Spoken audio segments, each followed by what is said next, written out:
Oh, there's Eric. Hi, Eric, can you hear us okay? Oh, you're on mute, Eric. But I could read his. Hello. Yeah, here we go. All There right. you are. Okay, stand by. We're having a little technical difficulty on our end. All right, sure. Hold on a second.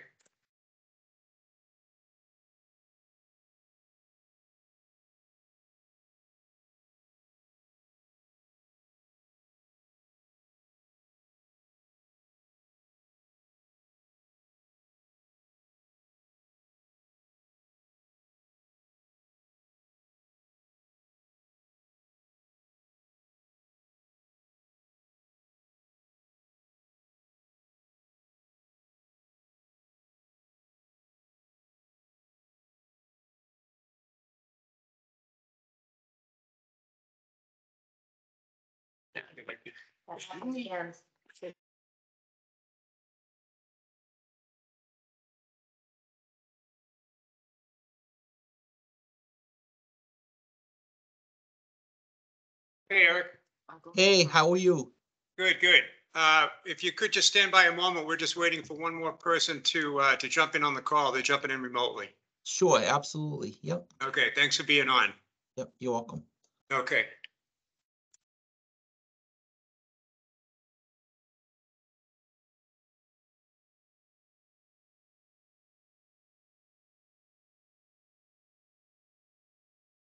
Unit and stuff under it. I lost my ear. Wrong spot. Just now? No, That's at the, for, But I the didn't say meeting anything. that we I didn't have a had business here. card or Mhm. anything like that. So that's, I figured I'd mention it to you. Yep. You could, I'll go ahead. Sig- Tom. That's right. Okay, I'll go ahead. Sure, That was the last meeting and absolutely. don't know where I lost. Do we it. all have our brand new? oh, yes. Yes, I have my, look it. Close to that, huh? I have Was green. this nice of our administrative assistant? Yeah, don't you wish you had Jack? Jackson. And look it, I love Jack. me. Those are so great. I love it. I love the color for your choice. Yeah, he gave me this one. There you go. Genius. I can't argue with it. Yeah. I'm not living up to that height. Hey, you gotta do what you gotta do.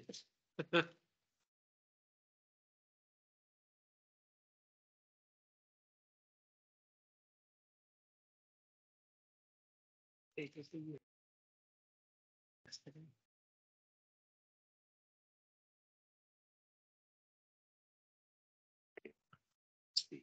the procedure.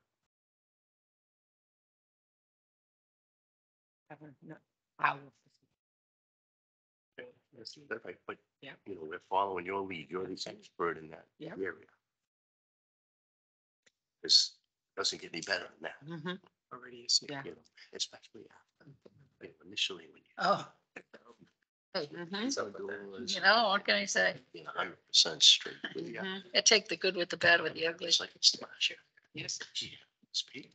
yes, 2020s. yeah. And, I mean, That's all we're asking for. exactly, and it was all those issues with expert. I was worried. So, you know, farmers' lives.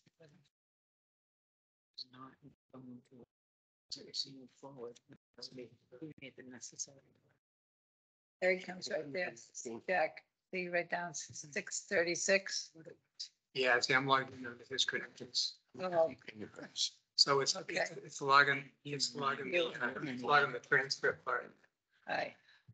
for what we say, even though I don't have the mic turned on. Yeah. Anyway, is the mic on? Eric, can you hear me okay? So they came into some coin. Well, let's hope he makes it last. I think you might be muted.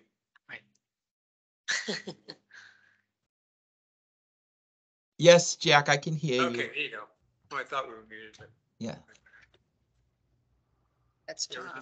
We're just waiting for our administrative assistant, Jack, to jump on the call, Eric. Okay. Can you hear me? Is this Al? Is this Alan? This is Tom. Tom. Okay, hi Tom. Yeah. Can you hear Alan, me? right here. Oh, hey, okay, good. I'm This is checking the Colleen. website. This is Colleen, Joyce, Okay. and you know Jody. Yes, I do. Yes, I do. Can you hear me? Yes. Can hear you, Jack. Don't see you, All can right. hear you. You're in a dark room. Yeah, my camera's on the fits. Yeah, no worries. When you're set, Jack, let us know. I'm good. So we'll turn it over to the chairman of the board. Okay, welcome everyone. It is now 6:40. Opening the meeting. First item on the agenda, we have two guests to enter into a municipal trash discussion. We have Jody Kersey, our tax collector, and we have Eric, our town accountant. I don't know who wants to speak first. I don't mind. Yeah, I don't mind speaking first. Okay, so, this is what, I just want to let you know what my understanding is, and then you guys can fill in the blanks. So my understanding is that, the committee would like to bill the town for its trash that it picks up for like $17,000. So I said, okay, so, so is that true? Is that first part true? About, the 17,000? Yeah, about Okay. $17,225. Yeah, okay. So my thought was, if we're gonna do that, I mean, there are the cost of running the trash program is not just the contract. There's other costs involved with it. Like, I'm sure, a portion of Jack's salary, a portion of Jody's office's salary for billing and software collection, like, probably like a small percentage of us, because it's not that big of a deal. But my thought was that in recognition of the town, supporting the program with some of these costs, then possibly, we could forego the charge of $17,000. Now, alternatively, what I was thinking was, if you want to bill the town for what it does for trash, then the town should do a calculation of how much of the town's or the taxpayer supported people use to support the trash program, and do like some sort of calculation and kind of say, all right, well, if you design the fee, can you design the fee to cover the trash contract and X amount of dollars to cover the indirect costs? So that's what my understanding was, from the, and then my understanding, you can correct me if I'm wrong, that the board's position is that, no, we just want to charge the town $17,000, and we don't want to consider any of the indirect costs in running the program in that calculation. So that's where I'm coming from, and that's kind of where I'm at. I'm done. Eric, if I may, this is Alan. Hi, Alan. What we want to do, and we had already talked with, first we talked with the finance committee, then we talked with the select board. We're not looking to bill the town for the municipal trash. Okay, what we're looking to do is the subscribers, it's sort of private money. It's not taxpayer money. The program is open to anyone in town, whether they be, as long, they just have to be a resident. They don't even have to be a property owner to participate in the program. So they can be a renter and want trash pickup, and they can participate in the program. So the program is funded by subscriber money.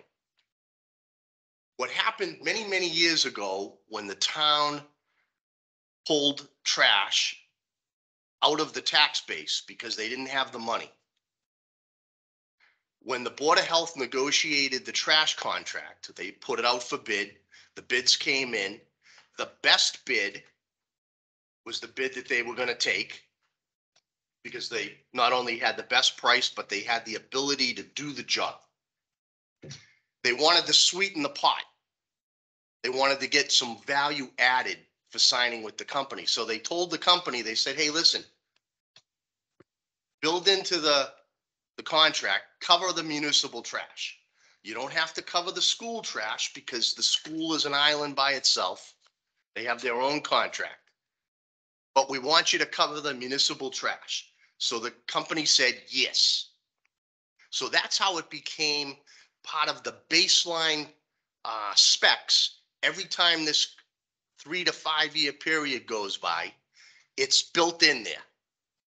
Okay, what we discovered 6 or 7 years ago when we were working with the previous town administrator, and most of the board members, it was our first time going through the whole contract process, just the way the board members happened to come on the board at the time. We discovered that the municipal trash was being paid for by the subscribers. The previous town administrator, when we brought it to her attention, said, oh, no problem, we can take care of that. And then things happened over the Or years didn't happen. that we weren't able to revisit it and pursue it. So now we get to the point where municipal trash is being paid for by subscriber dollars. What we propose is it be paid for by taxpayer dollars. There's more shoulders to support that expense. Now, we're all taxpayers. We live in the town. So we're going to pay for it. Some of us are also subscribers. So it's not like the expense is going to go away. It's a matter of making sure that it's paid for appropriately. What we were looking for from Jody and yourself, Eric, was what the accounting method is to make that happen. Okay, all right. So can I interject? So Please. right now, it is kind of, the accounting method it is kind of being paid for by the town. It's not a separate account. There's not a separate accounting. Like, it's not an account that says, all right, this is the revenue for the trash, this is the expenses. It's basically part of the tax base, but it's offset by, there's a fee that comes into the town when we set the tax rate. So basically, it kind of is supported by the tax base now, but it's offset by the fees that we charge. Like, if it was truly a separate accounting, the town would have to vote it as an enterprise fund, and then the accounting would be just totally separate. Like, they'd vote a separate budget. Here's the revenues for the budget, here's the expenses. So as it stands now, it is being funded by the general fund budget. So for instance, if the trash appropriation was X amount of dollars for next year, and you decided not to raise the rates, when town meeting voted that budget, that program would still run. We might not have a balanced budget because our revenues might not equal the expenses, but that's kind of where we're at now. So if the direction that you want to go is to have it on the tax levy, accounting wise, you're already there. If the direction you want to go is eliminate the fee in total and put it all on the taxes, that's a different discussion. So I'm not sure. So accounting wise, you're where you want to be right now. Yeah, Eric, we're not trying to put it on the tax levy. Yep. Okay, we're trying to keep it separate. Give me one more second, Okay. Joyce. Okay, all we're trying to do is, and I'm not an accounting person. I'm a small business owner. My initial thoughts on how to handle this was, let's just say the town budget had a line item called municipal trash. Mhm. And there was $17,000 in that account to cover the cost of municipal trash. And somewhere along the lines, however you accounting people make these things happen, that money would get shifted into the account subscriber money. Subscriber money pays for the tonnage to burn the trash. It pays for the E.L. Harvey contract. If we did not have subscriber fees, we would not have a trash program. So that's all we're looking to do. Now, I agree. There are some indirect costs. There are some indirect costs in everything that the town does. Sometimes the highway department is called to do something that might not be 100% highway department, but they don't bill the other department. Sometimes when we were without an administrative assistant, we were getting a lot of help from the girl in the building department. Gail was excellent. We didn't get a bill for her to cover. If she's not in the office and Jack picks up the phone so that something gets done in the building department, we don't bill the building department. There are these small little things that you do collectively as a team to provide service to the community. After all these subscribers, they're our neighbors, they're our friends, they're members of the community. None of the members of the Board of Health collect a check. We do this to be part of the community and to be involved. So we're not looking to recover every little minute dollar. We're looking at one point it was maybe as much as $22,000. That's actual money that the subscribers are paying to pick up the trash from the municipality and to burn the trash from the municipality. That's a good chunk of money. So again, all we're looking for from Jody and from Eric is what the accounting method is to make sure that that taxpayer money comes over to subscriber money. Because when it comes over to subscriber money, or I think we call it, and Jack can correct me, what account all that money gets put in. The general fund. We can lower the cost to the subscribers. We can take care of the members of our community and keep this program running as efficiently as possible. But it's a zero-sum game. So by doing that, you are taking the cost away from the subscribers, but you're putting it on the general taxpayer. Because the general taxpayer pays for the municipal trash line item. Well, it should be. It should But be. they it don't should pay be. for the trash. It- The it- subscribers pay for Well- it. I'm sorry, Joyce, go ahead. Right. What's happening, what we're trying to say is that the general town trash that's created by the municipality is not what I should be paying for that. I should not be paying. I pay for my own trash. And I pay a good amount every year, every tax bill thing. So if you pay for your own trash and you're not a subscriber, I am If a the- subscriber, oh, you are a subscriber, okay. of course. But if you're not a subscriber and you just pay a regular tax bill, you're gonna be paying that you're gonna be paying the 17,000, which is right, because as I say, that's municipal trash. But you're also paying for the infrastructure to support the trash program. Without that infrastructure, that program couldn't run. You couldn't do billing software. You couldn't do you don't have the staff support like Jack. I don't know how much percentage of Jack's time doing it. And this is all theoretical discussion. I'm just doing like from a pure accounting standpoint. That's where I'm coming from.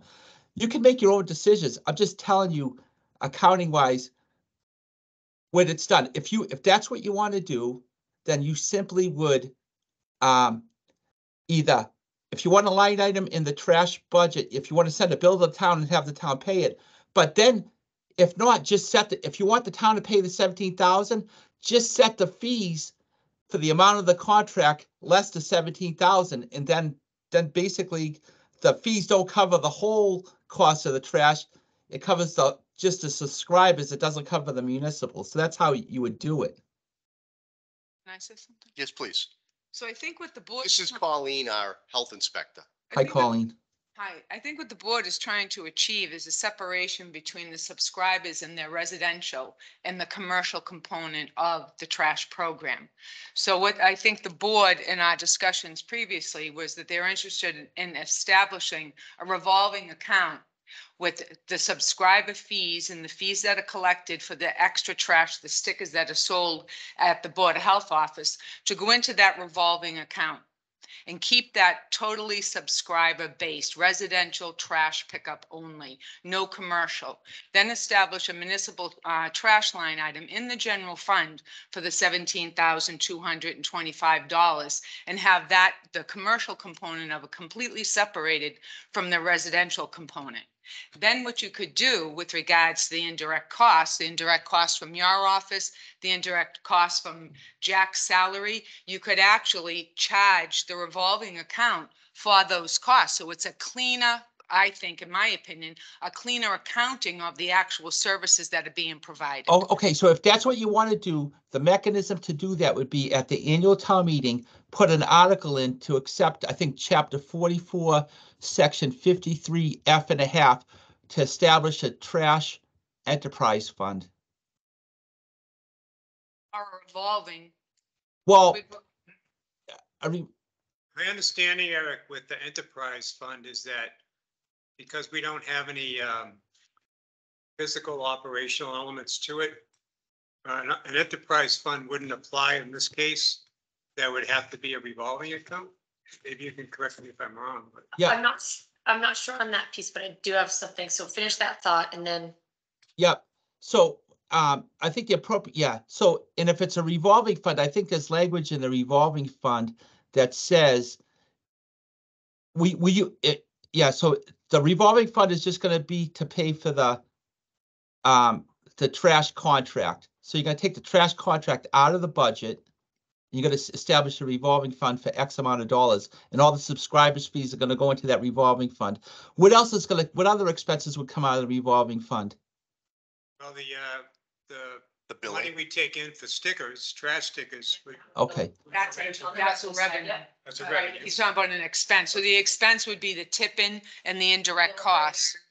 Eel Harvey. Yeah. yeah. Well, So the tool to do that is Ryan. basically, Kelly Ryan, yeah, basically, Colleen, an enterprise fund is basically a revolving fund on steroids. Exactly. But I think that's the right tool. It's the right tool for the job in this case. I think it would be a better way to account for it as an enterprise fund. Well, that's what I think the board is looking for, is a separation, between the residential component of it that the subscribers are paying for and through the stickers. So then, and absolutely include the indirect costs. I just think it's a clearer Yeah. accounting. No, absolutely. So I think that would be a pure, great way to do it. And that doesn't preclude town meeting to subsidize some of the trash program if you think the fee's too high, because the enterprise fund can do that as well. But that's the tool that you need. And if you have to put an article on the next warrant to establish a trash or whatever you want to call it, enterprise fund, and then we can do the accounting. We'll set up a separate fund and we'll put the budget for the tipping fees and the contract in there, and then we'll redirect all the sticker fees and the subscriber fees to the enterprise fund, and you'll have a clear accounting. And then if it's a plus, if you collected more funds, if you collected 800,000, you only spent 700,000, then when we certify our free cash, you'll actually get retained earnings certified that only the trash could spend. Exactly. So that's what we're trying to do, Eric. In the past, unfortunately, when the town had financial struggles, yep, if at town meeting there was $150,000 needed and there was 150,000 in trash, it was gone. yep. That they didn't have any choice. They didn't Yeah. do it because they wanted to do it. They had no choice. There were bills that needed to be paid and there was money in that account, even though that was subscriber money. So we're just trying to, as I say, we're trying to bend the needle Yeah. as This close to right as we can. Yeah. This would definitely protect all that. And if, for instance, you collected more fees than the expenses, basically as accountants, we do an accounting, we send it up to the Division of Local Services, and they say, all right, this is how much free cash you have, and this is how much retained earnings. And then retained earnings has to be appropriated at town meeting for, trash expenses. So you can manage, then you can use that retained earnings to actually subsidize and give relief to the subscribers the next year.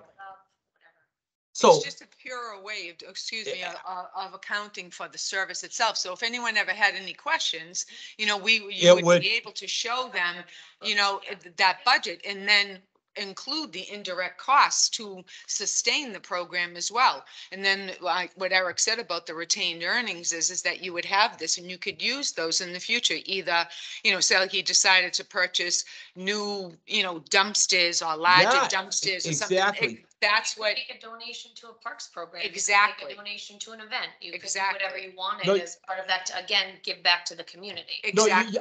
I got to put a time out there. No, you can't use public money to support private interests, so you can't use it for donations and such. No, I mean, like, if there's a community event, that's going on, like the Yeah. Rock the Block party, a public, And see, we already do something similar to that. Negotiated in our contract with Yeah. E.L. Harvey is 2 large dumpsters. Yeah. One of those large dumpsters gets used at Hazardous Waste Day, which Yep. is open to the entire town, Yep. not Yep. just subscribers. The other dumpster ends up at Rock the Block. yeah, something like that. So Th- those are value-added Right. things that we negotiate, that we Give use back. to service the community. Now, would you want the hazardous waste day into this enterprise fund as well, like the fees and expenses? Yes. Okay, so that's the mechanism. We can get this rolling, no problem. It'll have to start July 1st next year. So Jody, I can talk to you about how the budget, basically what we'd have to do is we have to strip out all the trash costs out of the budget. We have to strip out all the estimated trash fees out of the budget, create a trash budget that says estimated revenues, estimated expenses for next year. So you'll These vote, wouldn't be part of this, this is no longer part of local receipts, no. Right. estimated revenues. So are gonna be part of basically, that. there'll be 2 budgets voted at town meeting. Right. One is gonna be for the general fund budget and one's gonna be for the trash enterprise fund. And there's gonna be actually 3, it'd be the water budget as well. Yeah, water, exactly. It'd be handled the same way as the water budget, Jody. That's a good point. Yep. The way you vote for the water budget will be the way you'll vote for the trash budget. But there isn't an appropriation in the budget right now for trash anyway, right? There No, isn't. there's not a line item, and so I Right. think that's kind of more where my focus was in sort of looking at the breakdown, and before we move on to are we good on the enterprise fund direction, just to kind of explore that a little bit more and maybe show you guys what If that would that's look the like? appropriate mechanism. Correct. Again, in the past, when we've tried to do this, Sure. it was almost in the 11th hour. Yeah, of course. We were told that the enterprise account, and then we were told that a revolving account is the Yep. right way. So Yeah. No. the experts in the finance. No, world- it is enterprise fund, and being a small business, man, it's funny, on your financial statements, it's classified as a business type activity now. If we make an enterprise fund on our financials, it'll be called a business type activity. As I understand it, an enterprise fund, actually, the purpose of it, you apply it when you're incorporating assets. So, because this is just a service that we provide to subscribers, there are no assets that we have directly. All the assets are handled by outside entity, which is why the belief is that an enterprise fund was not appropriate or an appropriate element to use in our case, but that a revolving Right. account. But if you're saying, Eric, an enterprise fund can be utilized, 100%, and it has really nothing to do with the assets. It's enterprise funds, a program designed to recover its own costs and do the Exactly. accounting separately. So Okay. it's a service activity that's going to be segregated, where the fees to support that service and the expenses are segregated. So I guess that's where Eric and I had discussion up front, maybe where we kind of put out our preliminary thoughts. I'm glad we're talking about it, because the idea of any service or anything that we introduce to the town, to the majority of the degree, should be self-sustaining, right? Exactly. And so when we talked about the trash services, and we talked about it being subscriber based, and then we really had to think about, okay, well, what are the components, right? We have tonnage, you have the haulers, right? And so I know the vendors that we pay, but then there is that administrative component, which is an indirect cost, right? And so anytime you do a service or bring something forth, it's the whole thing, it's the whole picture. So as a finance person, I'm going to tell you that your service costs X, okay? So there's indirect costs, Mhm. but there's also direct benefits to the town. Mhm. And I recognize that fully. The benefits to the program are immense across the community. Just with regards to not having haulers, up and down streets every day of the week, not leaving people to their own devices as to disposing of their trash, that sort of thing. So there's some reward there too for the town, right? I'm kind of talking in bullet points here. I do also believe that, yes, the town should be responsible for their disposal of their own trash, right? I fully support that. I don't think that subscribers should necessarily pay, to empty the police station trash or the parks department or what have you. So I think it's sort of that you guys are missing sort of the administrative component right now to your fee structure. And the town is not paying for their own trash. Well, we do So actually there's have this, an administrative element that is factored in, okay, maybe not to the extent that you think it should be, sure, but, and Jack can correct me, I think there are 3 areas that comprise the pricing that we put out to subscribers. okay, One is the Yale Harvey contract, their costs. One is the tonnage, and the other is administrative. And Okay. maybe that administrative. It's just for the component- billing.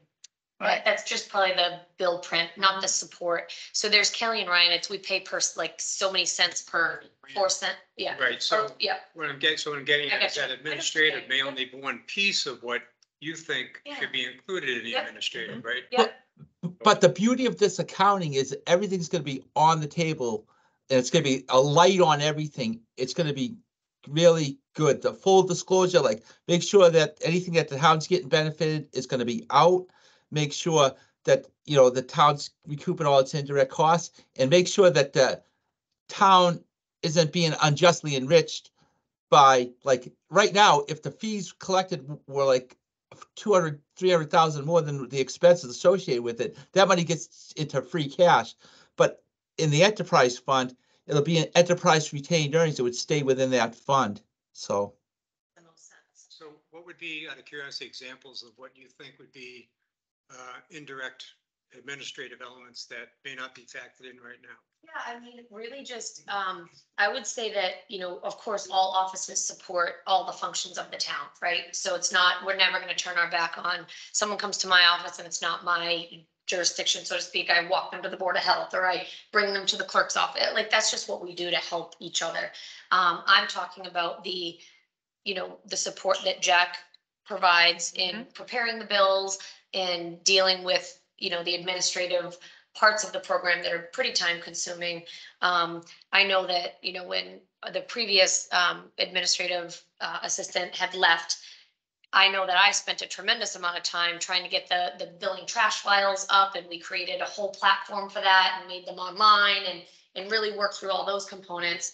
But if you think about it, numbers to numbers, I put out about 2,700 real estate bills twice a year. You guys put out 2,200 trash bills. So it's very similar in scale to the amount of bills that go out. So if you think about all the service that I provide out of my office to taxpayers, that's just real estate. Of course, we hit personal property, and then motor vehicle excise comes throughout the year as well. But there's a large support around the program. Whether it be just taking payments and physically processing payments, the amount of people that call and I didn't pay my trash bill, like just all the service aspects. People call our office because it's about my trash didn't get picked up, or did I pay my bill? I paid, where's my check? All that stuff. So we do a lot of that. And so I think when we first looked at this, it's like, okay, that's fine, but there's also a service provided to the program. Like I said, if we provide this much of a service, right? And I said, hey, add this to your administrative cost. I don't think that's totally fair, because the town benefits by having the program. So it's like, you got to shave off a chunk of that to say, you know what, though, there's an administrative component to it that we support, but we're also benefiting because thank you so much for running this program. We don't have waste haulers all over the place and people aren't just throwing their trash everywhere, right? yeah, So it's kind of that marriage of both of those things that. I'm gonna play devil's advocate here for a sec, Eric. Yep. One could say, well, I may be a subscriber to the trash program, but I'm also a resident of the town of Mendon. I pay a portion of taxes, and the taxes that I pay go towards sustaining the municipality to support the needs of the community. Me as a resident, or me as a community in general. How do you differentiate or segment the service of the trash being an extra cost versus other services that treasurer's collector would do, admin and Board of Health would do, why is that an extra expense to the subscriber versus anything else that a municipal employee does? Yeah, no, Pay what they pay for. no, I get it. So like, for instance, I'll just put it down to like the Board of Health employees, like, so Colleen, what percentage of your time do you think is spent on trash issues? My time, None. Yeah, none? it's And- Jack. Jack, what percentage of your time is That's um Check. on trash issues, would you say? Me check. Depends on the month. Well, it really It- depends. Like if the Ballpark it, begin- 10%, 20%, 30? I'd probably say about 30% of my time. Okay, so technically, you know, one would say if I was a taxpayer, geez, we'd be able to have somebody, if we didn't have the trash program, we could have Jack doing other things with 30% of his time or whatever, but that's basically the whole concept behind it. And my thought is, let's just be fair about it. Let's not try to kill each other. But hey, if the trash is going to be 17,000 extra for the town that we have to budget for, as long as, my point of view is, as long as the indirect costs are at least 17,000, we're good. Mhm. But those indirect costs also include not only his salary, but a portion of his Benefits, benefit package as well. Right. So it's That's probably where gonna our brain offset really each, wanna exactly. happen. So I Yeah, guess so that's what where- I'm saying, and whatever we decide, let's just put it in writing, but let's not, all I'm trying to do is try to have like I'm thinking like, let's have a net zero effect on the budget.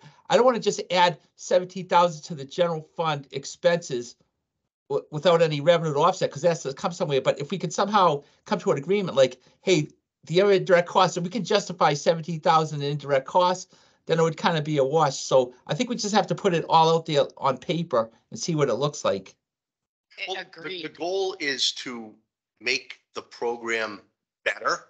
Yes, Okay, and again, we're just trying to make sure that the right bucket of money is paying for the right bill. Mhm. Because our goal, and unfortunately, it's gonna be a tough goal to meet because the E.L. Harvey contract goes up 3% every year. Yeah. The Wheelabrator expense, we know is gonna go up. So the subscriber fee is gonna go up, but we want it to go up the least amount possible. I Mhm. get it. And we want to continue to provide things, not just to the subscribers, but to the community. We want to continue to be able to say, yeah, no problem, we can get you a dumpster for the rock the block. Yeah. Yep, everybody in town that's a resident is welcome to come to Hazardous Waste Day. And we get money back towards Hazardous Waste Day, a good check from E.L. Harvey to subsidize that for not just the subscribers, but for every member of the community. So by no means do we want to cause, I mean, we're all taxpayers. We're not Absolutely. trying to cause ourselves There you grief. go. We're And just there trying you go. to, again, I always use this and to bend the needle as close to right as we can. We're never going to get it exact. But if we can provide a good program at a reasonable amount of money, that's going to benefit not just the subscribers, but everybody in town, we'll keep doing this, And I no think you matter how can, much it takes. and I think you can accomplish that by accounting for it as an enterprise fund, because like Yeah. legally and that. So I think that'll be the accounting tool and the financial reporting tool, which will help you guys do your jobs to do what your goals are. So, Well, I think the element of the enterprise fund and the fact that you're breaking out that 17,000 from the subscribers. So when you go to do the bills next time, assuming the enterprise fund is approved, then automatically we're gonna deduct the 17,000 from the cost that's gonna go out to the subscribers, isn't it? No, but it's probably, we were talking about it's gonna be offset by indirect costs, so it Well, may not. That's assuming it's that just that a- you're thinking is equal yeah, value. yeah. If the town chooses not to charge any indirect costs to subscribers, that's a town decision, but we should have a policy if that's the case. But like logically, my thought is there are some costs and, at least as a low water mark to make it equal to what the town has to pay for trash. Maybe it won't be the case, but so I think the next step is enterprise fund, if we have to budget 17,000 like you wanted to do, Jody, put 17,000 for municipal trash in our expenses. Take the, and then then we'll figure out, and then we can maybe come up with a proposed budget for the enterprise fund, and we can just go from there. Right, take the 30% like we discussed about Jack and see what that looks like, and then what other indirect costs that can be attributed directly towards the trash program would also be included. Yeah, And- and I'd be good with just the 30% of Jack probably, because that's probably enough to, if that's what we want to do, and just say, hey, the town will provide in recognition of all the other stuff that this program does. We know there might be some other nickel and dime things we can do, but if we come to an agreement, say, let's just use 30% of Jack's salary and just call it a day. The other suggestion that I would make is around usage specific to each area. So I would task each department head with a review of what their actual usage is. And I'd make maybe the recommendation to say, each area gets 2 toters. Mhm. Like, so town hall, you get 2 toters, PD, you get 2, fire, like whatever Right. that becomes. And then, like, I'm looking at the senior center. Do they really need us? I don't know if Well, that's a 3 or 4 actually, dumpster. It's an 8 yard. with Right, the, a dumpster. with this new contract, did you read the new contract? Yeah, I, that it shows that what they're saying, what they should have in terms of what they did have. They had a big, huge dumpster. Yeah. But what they're saying is, in our new contract, they're They saying made that, recommendations around need. correct. and we've been having these discussions with Mike, Absolutely. Yep, because not only do we want to make the accounting correctly, we want to build in efficiencies. exactly. We don't want a dumpster that's going to Attract entice other people someone. to- Yeah, Right. to get And rid I of guess their that's trash. What I'm thinking is, and again, the same thing, it's, I don't know, I'm kind of like, if there's 3 here and 3 there, and we're on one campus, and we just had a huge cleaning out of whatever, so ours are full, but theirs are empty. Guess what? It's trash day tomorrow. I'm filling your dumpsters too. Right, and there's Like, no reason not. Right. Exactly. It's So- municipal trash. Exactly, that's kind of Exactly. what I'm, but I also look at efficiencies between, areas that are together, like Andrew, there's no doubt in my mind, he doesn't need more than 2 toters in a week, I right? think that's what And yeah. so, yeah, so I think that, just a prudent review of this and kind of continuing to chip down until we find the right mix, that might be the right mix, we might have it, based on all the work you guys have already done to date. What our plan was to actually have a discussion, maybe 2 department heads at a time, and talk to them about what their needs are. Sure. What their needs are that they feel they need. And again, any efficiencies that we could build in to keep the cost down. We want to keep the cost down for the municipality, just like we do the subscribers. Absolutely, The dumpsters up at the Parks Department, they're seasonal. Mhm. If they have locks on them, Mhm. they should be empty in the spring. right. So that's something that Dan has already Yeah. instituted and Put we've that worked into on his it rec with Dan. programs and, yeah, and just however You that know? works, yep. Okay. So Eric, are you good on getting some information together with regards to an enterprise fund, and then we can start looking at some lines? Absolutely. We'll do it like a draft article. So when they open up the annual town meeting warrant, we'll put an article out there for enterprise fund. It actually would probably officially have to be sponsored by the board, but I can provide like Jody the language to give to you guys.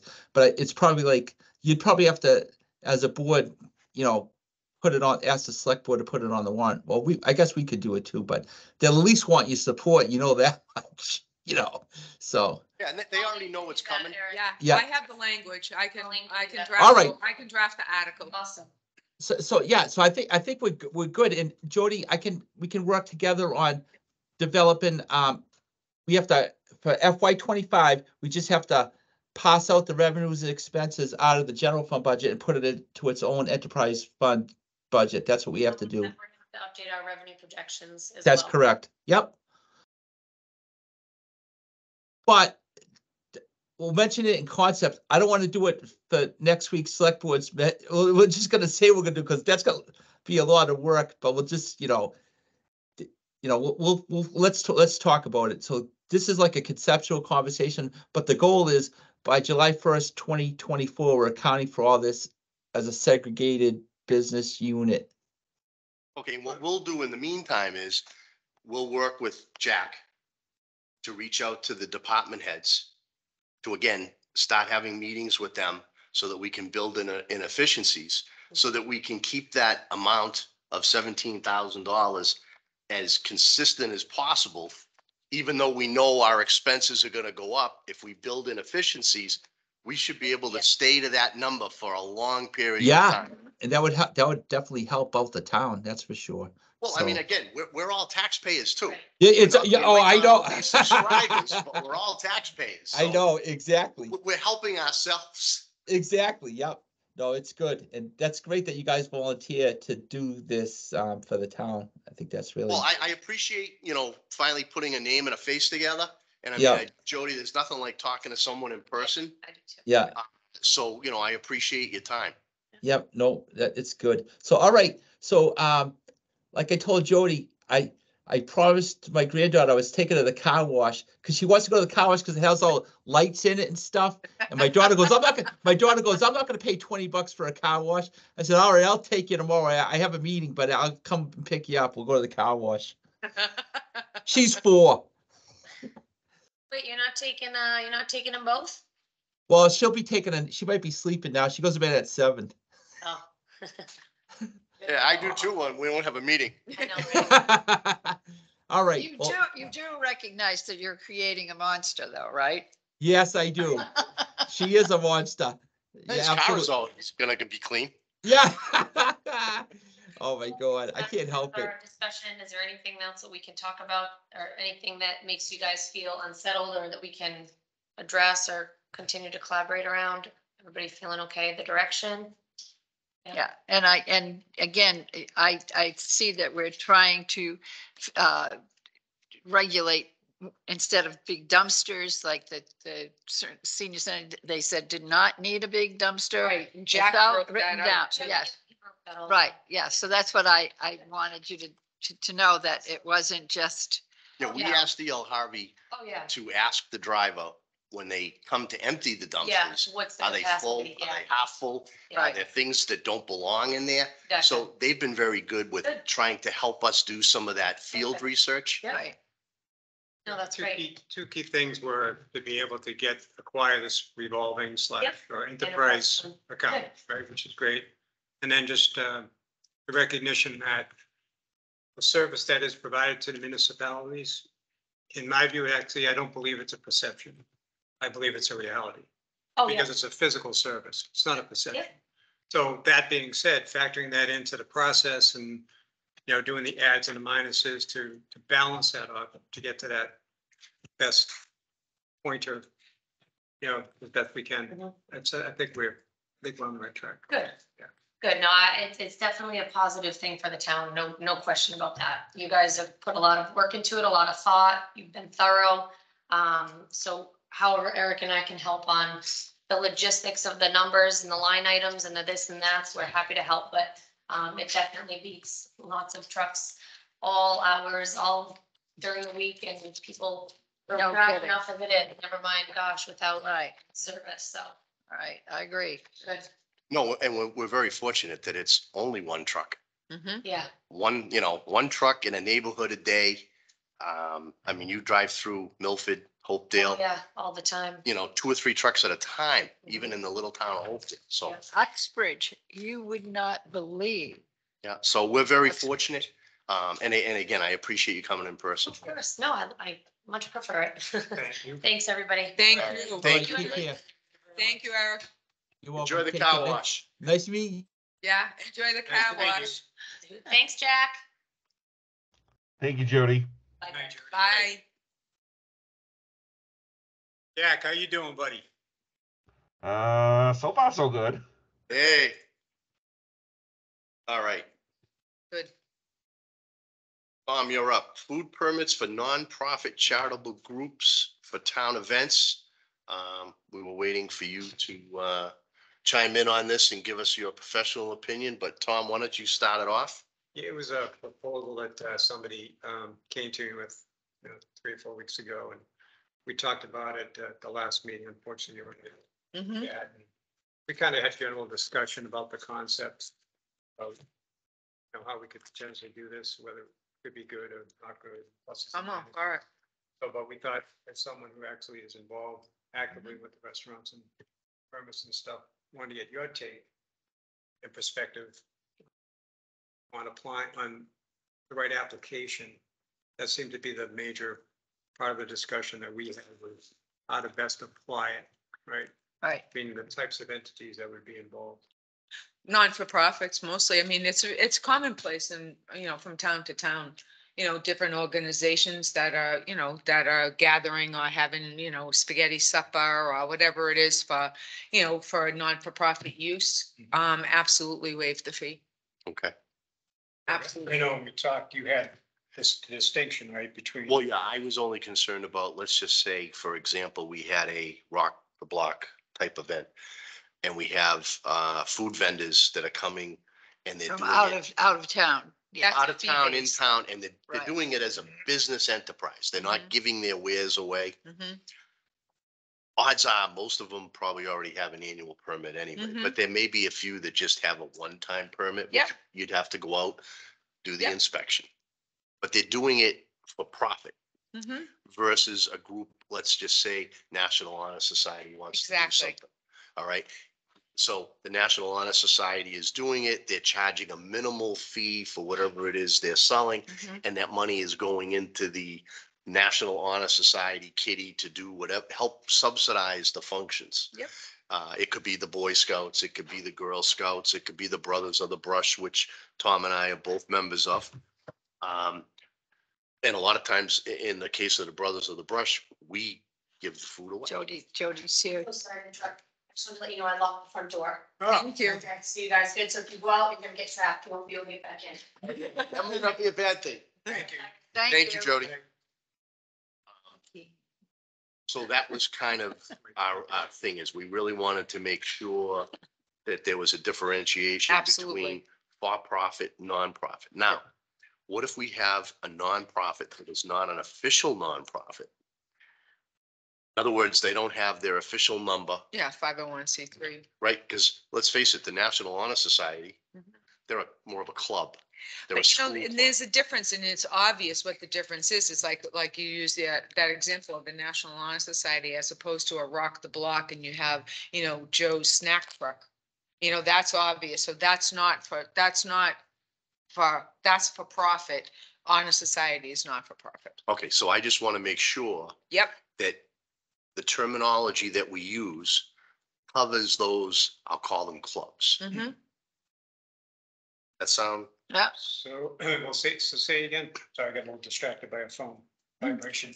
No, it's obvious as far as what qualifies as a not-for-profit group and what qualifies as a profit group. So Okay. Alan's example of the Honor Society, okay? They're going to use that back into, their individual fund. Mhm. Joe's Snack Truck, he's a business entity. Right, They're not a business entity. right. So it's obvious. So what you guys could do is just, leave it open-ended as far as, that you agree that you should waive the fee for not-for-profit organizations, obvious not-for-profit organizations. Well, Um, we're talking only not-for-profit within the town of Mendon? That are Well, recommended or no, I any- mean, I would say that well, we need to like be, our cool guild is the 501c3. Mhm. That's right. So, but we are made up of, we meet in the church, the Unitarian Church, but we've got members from all over, every town. yeah, see, I think we area. need to be careful, like in the case of the National Honor Society, that's high school, Right, that's Upton. Even though it's Mendon Upton school system. So those are the little things that, however we write the qualifications out, you check this, that, and that. I want to make sure that if we use the word not-for-profit, that we use it in a way that it will include what I'll call a club. Someone who's not an official tax numbered, right, like we are a The organization. 501c3. I mean, agreed. It's kind of a no-brainer, a business entity versus a non-business entity, Mhm. but I don't want to run into a problem down the road Right. where we weren't specific enough. But are you saying a not-for-profit that supports Mendon versus a not-for-profit that doesn't necessarily isn't specific to me? Well, you can't leave it specific to Mendon. So say like you have, God forbid, a resident who has cancer and and they're having A fundraiser. a for them. fundraiser through the American Cancer Society. Okay. You know, I guess that's not a good example. If you had a resident who was raising, there was a clam bake and all the proceeds were going towards, Joe Blow from Idaho because he has cancer and he needs help paying his bills because he doesn't have health insurance. So I guess what you would So have would to, you include that or not include that? I would waive that fee. Yeah, But that's mean, be- supportive of a Mendon resident. but it has to be a Mendon resident, Right, not that just has to be anybody a that's, Mendon, right. anybody in the world. Yeah, so that's, So I'm gonna erase what I said to you before and say that it should be, that it should be those types of benefits, a benefit, I couldn't think of the word, should have to be Mendon based. Okay. right. So as Because long if it's if it's happening in Mendon, then it's a Mendon, it's a benefit for a Mendon resident. Correct. But you could have somebody coming to the town of Mendon at an event that is possibly a not-for-profit group that's gonna participate in that event. And the money they get isn't necessarily gonna go to Mendon in any way, shape, or form. They're Mhm. just participating in the event. Yeah, I'm trying to think to of an get example. money For their purpose, and they're gonna take it elsewhere. when they Right. leave. How about this? How about if you guys limit your waiver of your fee to Mendon-based organizations, not-for-profit organizations? That's fine with me. I just want to make sure that however we outline it, It's clear. that you got to check these boxes to qualify. I Right. want to make sure that we cover those things so that it's there. Mendon-based in a collective way. not-for-profit organizations. Which would probably include the school, Absolutely. because, Well, there's the Mendon Upton School. correct. It just happens to be that the high school is physically located. Right, but it. There are Mendon Upton students there. Right. Should we say not for profit? Do we have to expand on that to cover like the Boy Scouts, Girl Scouts, baseball, Well, soccer? Those are clubs. Mendon-based Yeah, clubs and Mendon. organizations. Okay, I like that. Right. Okay, Now, the soccer program is another, so that's another mixed component. It's the Mendon Upton youth. Sure, soccer, right, Right, Right. it's Mendon and Upton, Right. but Mendon is a part of it. right. right. So And I Mendon-based, think they actually might be a registered nonprofit, they are. they're a okay, 501c3. because they're so large. Yes. But just because they had the ability to go through and get to that, there are some smaller organizations that do a lot of good things in town that haven't been able to get to that level. Well, yeah. So I don't want to not include them. So Right, For example, speaking of youth soccer, they put on that event every October. Soccer Fest up at Memorial Park, which is in Mendon. But it's a program that benefits both Mendon and Upton. And that's, so that's an example where they might be applying for food permits Mhm. because they do serve food at the event. Mhm. That would be an Right, example. so anybody that serves food at that event to Right. benefit that organization, provided they're not a business Coming in. organization. right, and they're gonna And make, we and would- they're gonna use all their own Cover. money, they're not gonna give any money to that person, right, They're gonna show up to that event to make. to make money. Money. Right, So like I said, whatever we do for it, check this box, Mendon-based clubs and organizations. okay? Now, how many days in advance do they need to apply? Oh, they should apply at least 10 days in advance. I think we have a requirement. Yeah, we do. We do, just like. But isn't our requirement more than 10 days? 14 days. 14, Okay. then leave it at 14. Jack, is that right? Our minimum requirement that we state is 14 days prior to an event, they have to have the application in? That is correct. Okay. Yeah. 14 days works for you. Yes, Okay, I just want to make sure that, because, what if it's a group that you haven't talked with yet? mm-hmm, I don't want them coming in last minute. Right. and now it's someone that you're not even familiar with. Yeah, and most of the times it's just Jack and I chasing paper, Okay. you know?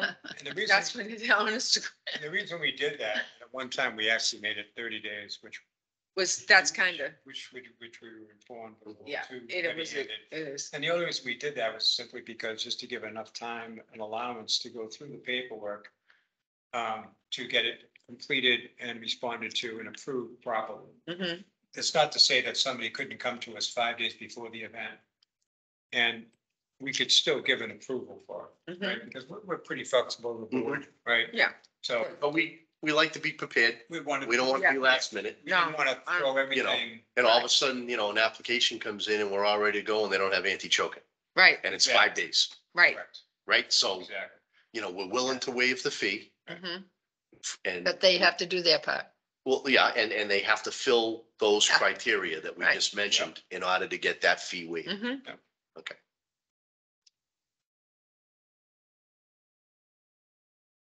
You think that's pretty clear cut? You don't think that's anything like that we'd have to say, all right, we want the application 21 days in advance so the Board of Health reviews it? It's pretty Yeah, cut and dry with those parameters? Yeah. Good. I mean, the application itself, other than modifying it or reflecting that, we're incorporating this new component, all the other requirements are still in play. Right, they're all the Still same. have to comply. Oh, with the yeah. other- I still have to have it, Yeah, exactly. hopefully, anybody that comes with us with a request like that, they are cut and dry. Yeah. And most of them are repeated anyway, so Right. they've already been through the process and Right. understand what the requirement is. Okay. So we'll just come up with a little checklist to qualify for Well, waiving the fee, or? we can put right on the application, are you a 501c3 or are you? Doing a charity, are you doing base, a charitable event? Charitable organization. We can put that and they can check it off, and if they Right. do, then they have to submit the paperwork to show that they are.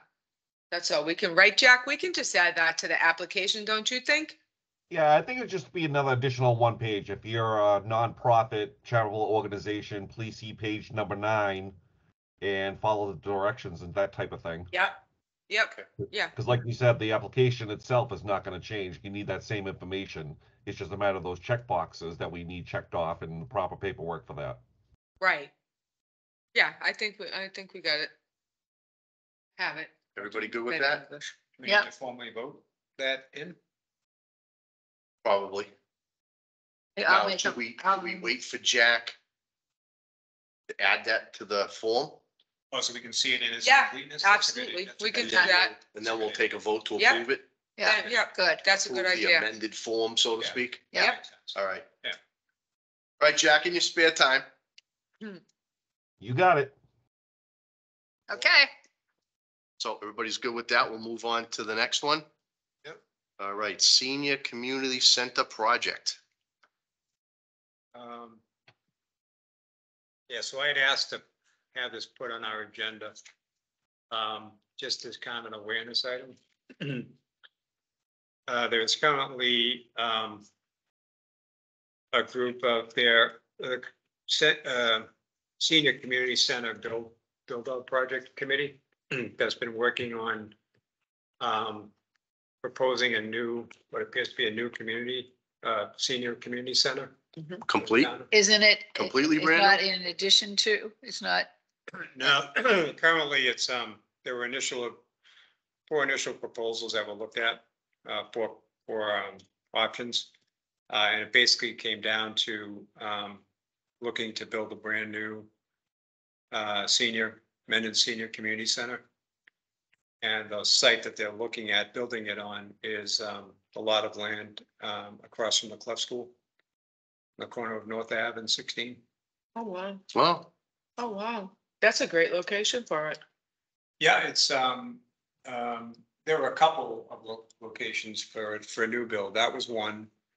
And then there was one further up the road on the corner of Hopedale and Mhm. North Ave, Yep. okay, yeah. which originally, was gonna be the library back in the day. that was I gonna be- spent a ton of time. Yeah, and then didn't effort, Gary Smith end up energy, with that property? And every time I go to Wellesley, I say, there's my I library. know the Gannets owned it, Yes, they did. and then the town deeded it back.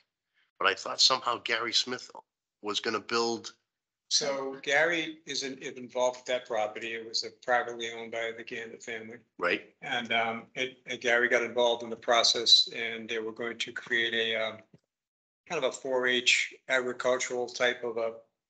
Right, memory is of his mom, right? Property, grow vegetables and things of that nature and incorporate those types of elements. That property in the process, I guess, had, it was granted a conservation restriction for the function of what the land needed to be. And upon investigating the opportunity to use that land for this purpose, it was going to require a change in the conservation restriction. The way the conservation restriction is structured now, it talks about the purpose of the land. And then, of course, the building structure. And for what being proposed for the community center, it does two things. It changes the purpose of the land and it goes outside the current footprint that was approved under the conservation restriction. And a couple of people that were investigating what would be required, it's not a simple process to modify a conservation restriction. No, it's not. It's very complicated. You have to go through actually legislative approval. Wow. So it's rather involved. And so in order to go through that process, it was probably going to take quite a bit of time if it were to be approved to get the approval. Right. Could be a year or two out. So the committee decided to kind of move away from that and then opted to go with this North Avenue. lot of land. Yeah. I mean, the other option, one of the original options was actually to expand the existing communities. Right, I thought that's where we were at. And that's where it kind of started. But then they kind of got to talking about needs and space and so forth. And working with the architect, what would essentially have to happen is to do that project, they would be expanding, but they'd have to basically gut out the existing in order to build out what they were looking to do, which would basically mean the community center would be down and out as far as the senior center couldn't use it for a period of time while it was under construction. And then, the element of losing the food pantry concept potentially could end up going to, say, Bethany Church. There's concerns about if that happened, could they get that back? Where is Bethany Church? Bethany's on 140 Cape Road, Cape Road. Yeah. it's huge.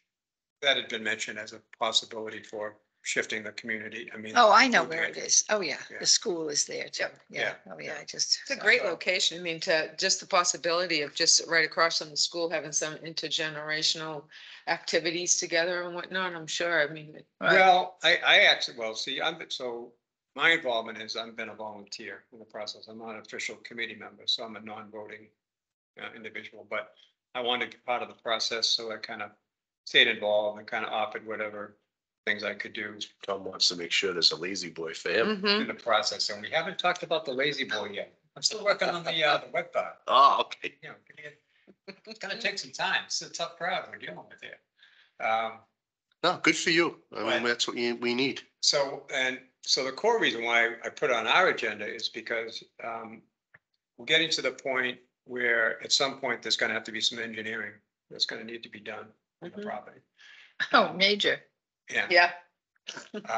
That's my job forever before. Yeah, well, you know what the land was many Yeah. years ago, right? Yeah. So that concern is, from what that land was used for, is still kind of being talked about today for what Right. actually might be in the soil. Yeah. So there's gonna Not be be, far from the surface. Mm, so soil evaluations will be done on the property. water. Yep. Groundwater testing and evaluations be done on the property. So that's where the Board of Health is gonna come into play, when those things happen. And I actually had a conversation with Tom Ryder about it.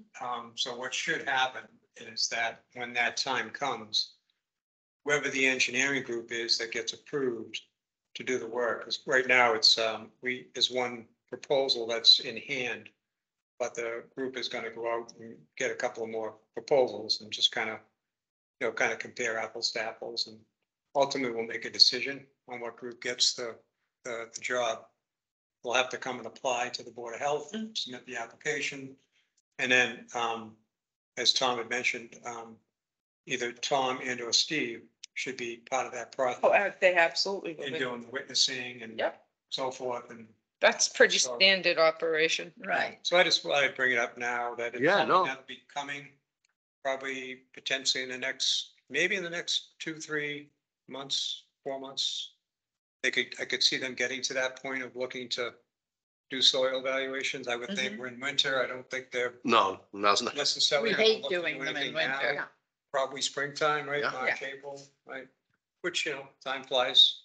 So just an awareness thing for the Board of Health. Any idea what the square footage of the building is they're proposing? Well, currently right now, the proposed square footage is 12,000 square feet. How many levels? Be 2 levels, that basically be the main ground floor level. And then there'd be a level, like a basement level below that. That would be. A walkout, basement. Yeah, there'd be a separate entrance, access into that area, and that area would encompass the food pantry, Mhm. Right. storage, and also other space down there. Because what they would like to do is, and I was actually attending a meeting here earlier today on it, looking to determine the messaging and communication of this project to the community, and how they want to present it. So it appears that it's been concluded that the phrasing of the building will be Mendon Senior Community Center, with possibly a tagline, something like living for all ages or functional living. I forget what the actual line was, but some element to that. So it's more than just a senior center. Right, they they didn't want to lose the senior part in the name of it. And Yeah, I understand. think that I don't think they should either, No. because I think that's problematic. Well, Because then you've got all these people that say, oh, well, I want to use this for that, and I think that they're well advised to keep it as that, and and that was one of the concerns, because even though they do want to be able to create a bigger building that has more opportunity for more participants to participate in the programs, because right now they're very limited. They actually have to turn people away Wow. from some of their programs that they do because of space. And that was one of the main, main concerns, but they also do currently allow other groups to use the senior center. The Lions Club uses it, the Scouts use Right, it. so that's where the community So the part comes in. community part. the Quilt Guild uses it for workshops. Oh, okay. Yep. First-hand experience. So, so all those elements, Well, thank you. but yeah, just kind of something that'll be coming up down the pipe All right. Or up the Anything road. else on that? or up the road. Nope, we're good. Right. All right, so we got the final contract approved by Karis and E.L. Harvey for board's review and approval.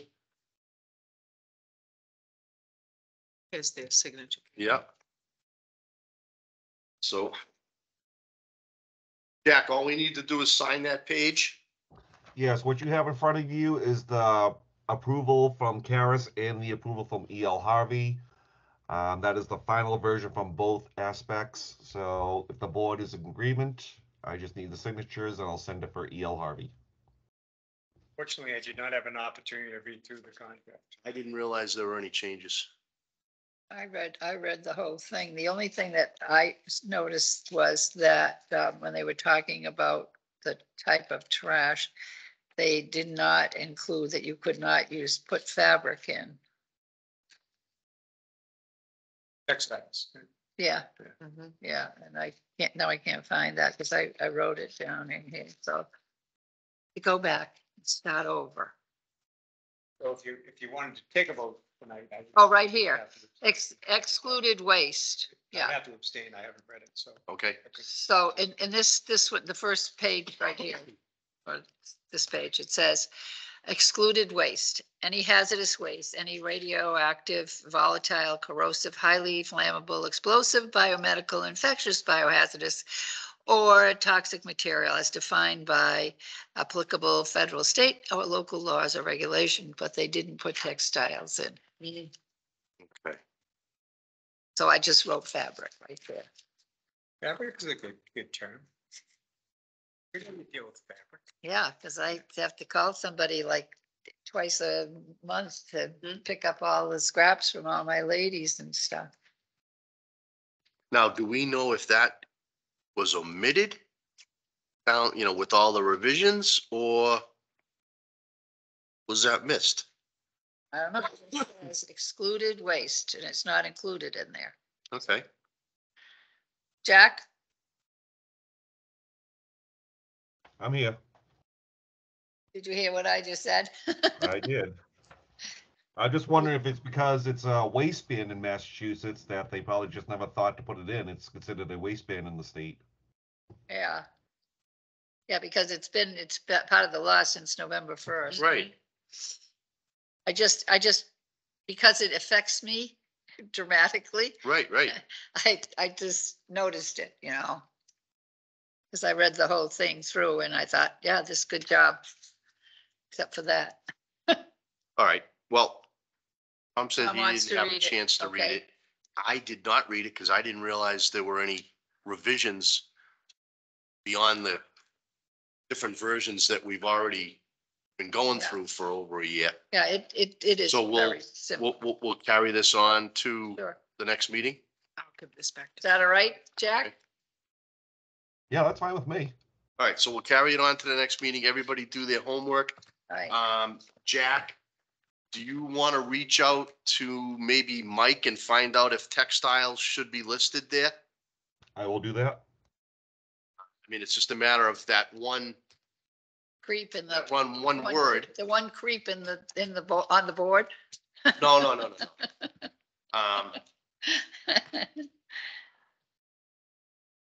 And if, it should be added if it's of importance. I mean, Well, you know what? we know as a Board of Health that. Right, but It's I know excluded, that but- I tell people all the time, you can't put that. It's since November 1st. It's been a Massachusetts state law. You can't put fabric. I never heard of anything Yeah, I like think that. my only, And even town like Uxbridge, yeah, a lot of my quilters. Oh, yeah.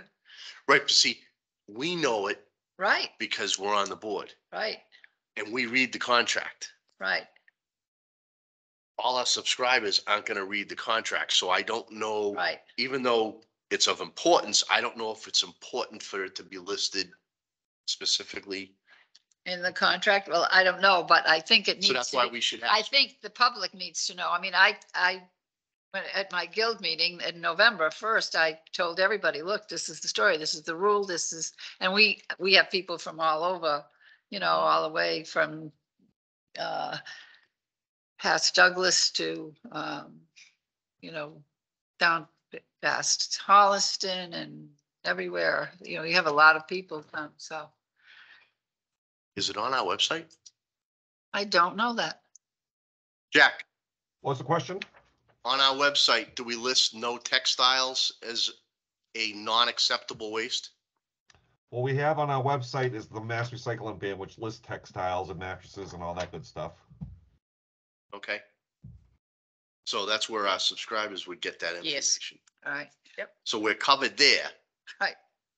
So I guess it's a technical thing as to whether or not it should Yeah. be listed in the contract.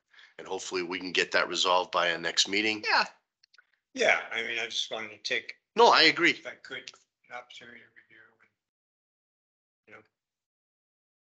Best thing to do, right? I mean, technically, if it was a contract and you didn't have textile in there, technically, someone could make a case and say, well, you didn't put that. in No, but it's the contract. law, though. It is Massachusetts law. Yeah. Right, and let's face it, See, this contract covers multiple Mhm. years. All right. Before this contract is over, there could be something else that could be added to that ban. Right. And even though it's not specifically listed, it would have to be abided by, right? Absolutely. Yeah, because Absolutely. it's part of the. Right. the- It's the law. Yeah, we can, That's the Mass state we can law. ask that question of Mike as to whether or not it Yeah. needs to be spelled out, and if it doesn't, it's on our website. And I'll read it cover to cover, because like I said, I made the assumption that it's the same thing I've been reading for over a year now, almost. And Right. you'll have an opportunity and we'll take care of it next meeting. All right, very good. Health agent update, Colleen. So we continue to monitor Northbridge Street He did have it pumped. John did, send the, pumping record. So I have that. Between myself and Steve Donatelli, the two of us, because he passes down Northbridge Road and I go down North Avenue. So between the two of us, North Avenue itself, I've been by it, every single day. I stop. Sometimes I don't stop. I just slow down in my car, but I have seen no breakout there whatsoever. Of course, the ground is frozen right now. Mr. Audie did tell me that he is in the process of selling the property to the occupants, the current occupants. I haven't Who spoken to him. Is his son, Grandson. grandson? Yep. I haven't spoken to him in a couple of weeks. I'll follow up with him before the next board Right. meeting, so I'll have something. If I have anything additional to report, I'll let you guys So know. that the septic system should be repaired before it gets Absolutely. sold to, yeah, okay, Absolutely. good, thank you. 43 Blackstone Street, we sent out the notification to the property owner. Once again, we received no response, no green card. We redated the letter, redrafted the letter, acknowledged that he has in fact had the garbage cleaned up from there. It's not sitting in a pile any longer.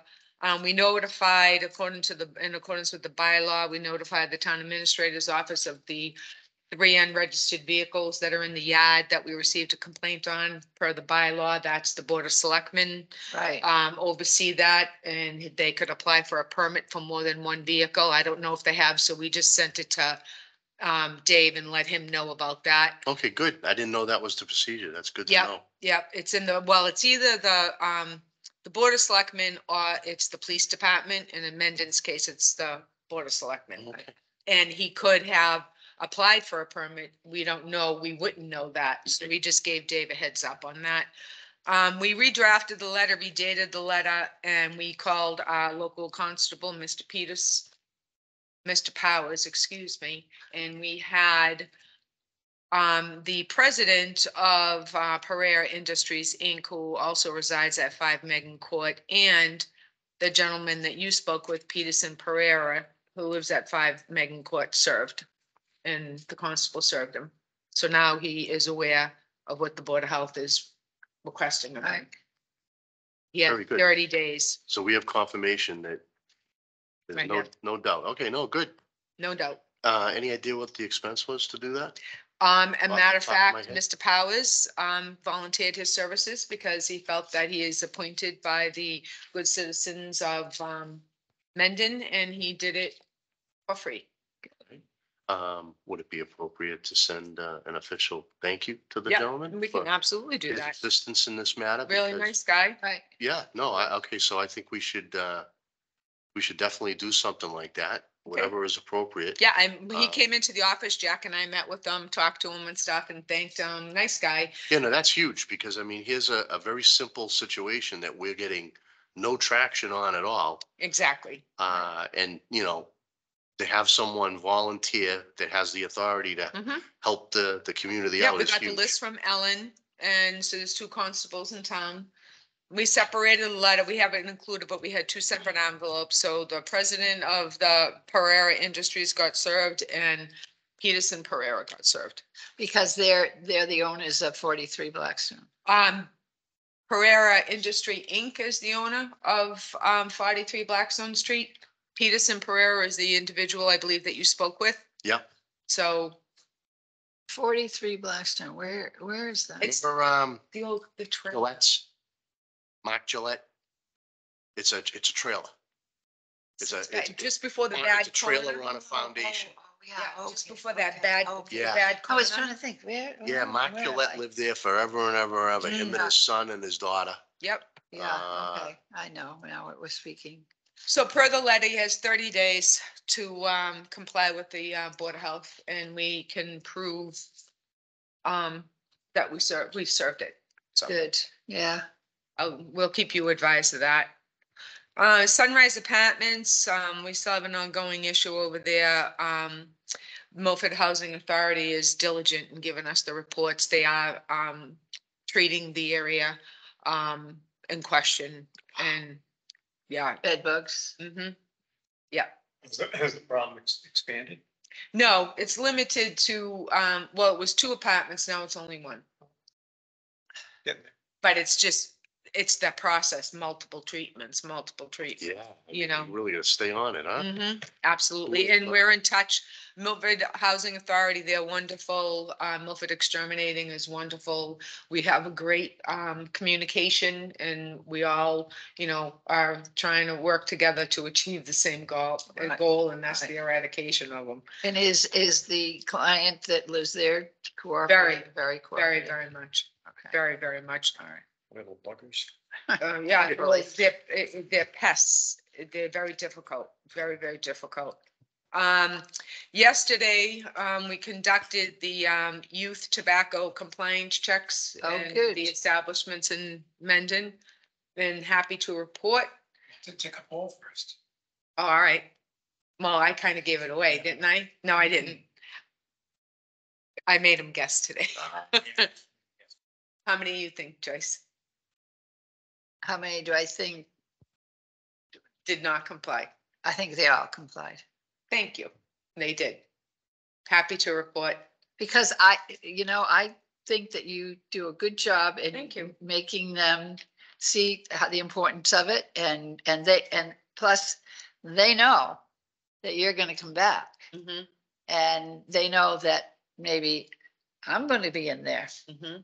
and maybe you are, and see what's going on, so that we're in the Well, it's the presence, I think, but also too, you know, I think it's just you know, our structure and our approach to all Right. of them as far learning, as a the teaching, learning. learning, That's absolutely. right. Opportunity. That's what I meant to say. Yep. That And I think that's what they appreciate too, you know, and that's why it was important earlier right. to take the time to go in and re-educate them and say, hey, look, these are your responsibilities. You chose to apply for the tobacco permit. Here's the tobacco regulations. Let's go through them. These are your responsibilities. This is what we're going to expect of you. Right. You know, and to take that time and to have that conversation with them. It's the same thing with the food establishments. It's the same exact process. Right. Well, so given those expectations that they should be doing, they're doing, I want to extend a formal kudos out there to all those establishments for, being compliant. Absolutely. Doing what they need to do, because they're Yeah, and working with Thank you. us. Yeah, Right. absolutely. Yeah. Absolutely. And as I revisit them, I'm also going to personally and congratulate each one of them individually Yeah. as Right. well. Well, I think, one of the biggest things that you bring to the Board of Health in Mendon as a health inspector is you're consistent. Mm-hmm. You're around, Oh, yeah. so whether it's an official visit or an unofficial visit, you're around. Mm-hmm. So whether or They not, don't know when. yeah, but whether or not you're going in there just because, Mm-hmm. or because you heard something needs to be Mhm. followed up, consistency. And the other thing too is because I'm local too, like a Saturday or a Sunday, you know, say like I'm out doing whatever I'm doing and then I've done it a few times. And one establishment in particular said, on a Sunday, you know? And I said, oh, Yeah. here I Wow. am. Yeah. You know, so I think that too, but I honestly think though that now that I've met almost all of them, there's just one more establishment that I have not met yet, and I plan on, I've reached out to them a few times. I haven't received any response back. So I plan on introducing myself within the next couple of days. No, thank you very much. But for the most part, you know, everybody, they just want to make sure that they're complying, they're Right. eager to learn, they're, you know, they want to, you know, they take pride in their product, you know, and what they produce, and they appreciate the help too. Right. So if we continue to do that, I think that we'll continue to be successful. Yeah, everybody Great. benefits. Yep. Yeah. excellent day. Right now, Jack and I are just working on all the permit renewals, the food establishment renewals. And there's nothing out of the extraordinary. Like I said, I have one more restaurant that I have not met yet. Yeah. So I'll take care of that before the end of the weekend. You're good. Anything you need from us? Any? Nope, No, you've got Nope. everything you need. Okay. yep, everything is good. That's all I have. It's good. That's very good. Outstanding old business. Well, I mean, I can give you an update with regard to the landfill. I did have a conversation with Jim McQuaid yesterday. I wanted to check in just to get a status on where things stood with the documentation that we provided him. Right. And he said they were almost complete. They had one binder left to do scanning of. Probably estimated maybe a week. He said they'd be outside a couple of weeks and he'd have, you know, the documentation and the original documentation back to us. And then what he'll do is provide us or Jack scanned electronic version of all the documents. So Jack will have that locally as well in the files. That's fantastic. Yeah, it'd be nice to have it all. Yeah. Mm. Yeah. Well, especially now we know it's permanent. Mhm. Can't get lost. No, we don't have to go on a hunt and peck mission. Yeah. You know, Right. In my conversation with Jim, it actually was a Teams call. Did it via Teams, and he actually had one other individual from DEP on, John Day. I don't know if you know that name. no, I've never heard that name. Okay, he's one of the regional managers there. Hmm. I think he kind of oversees what Jim does and others involved. And so we got to talk a little bit about the landfill. And he, you know, we brought up that chart that we've had in the past that we've looked at, you know, that kind of hand. We have it. This one right here. Yep. And what Jack did is he got a current map on the next page and then he showed you the parcels, the A, B, and C that are. Okay. Yep. Looking at the, that original one that was outlined in blue and white and kind of, it's the one that depicted all the Yeah, wells. this one here. Yep. So, in using that as a reference, I just kind of was talking to Jim, guiding him through logistically where those wells are on the property, Test wells. the test wells, yes, Okay. test wells.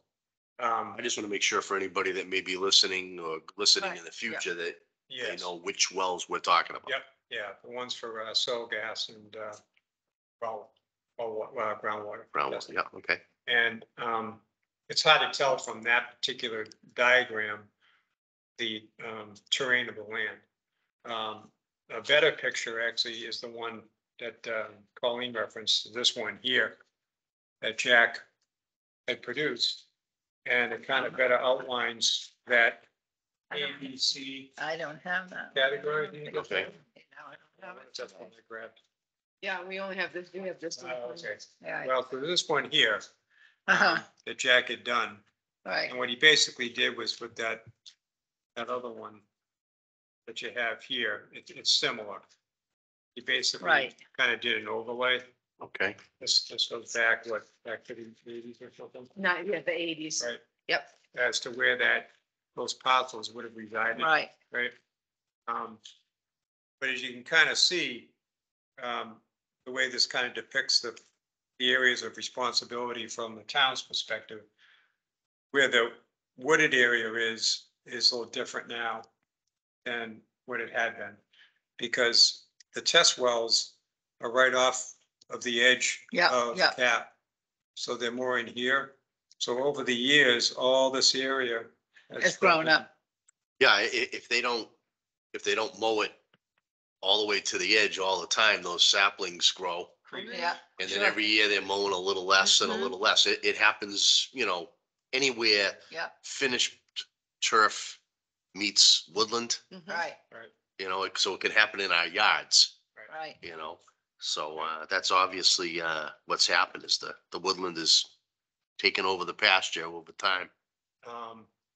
So, you know, as we discuss further the topic of the landfill, he mentioned a couple of things. He's had some cursory review of some of the documentation that's been provided. He was seemed to be intrigued by the court transcript, good information there and the breakdown. He hasn't been through all of it yet, so there's still a good portion I have to kind of absorb and kind of get through. But in the conversation, he mentioned that he's going to be submitting a letter, or sending a letter to the Board of Health. Probably in the near future, I would expect probably within 30 days or so. And what it has to do with, he's going to be asking the Board of Health to validate the distance between where the landfill is and where individuals' wells are located around the Okay. property. It's kind of getting a sense that there'll be a bit of a concern about this landfill. And I think in talking with Colleen in general, there's, I think, a general heightened awareness of landfills in the state of Massachusetts overall. Right. And so we're probably going to see a lot more interest from DEP in communicating with us locally about certain requirements and potentially additional testing.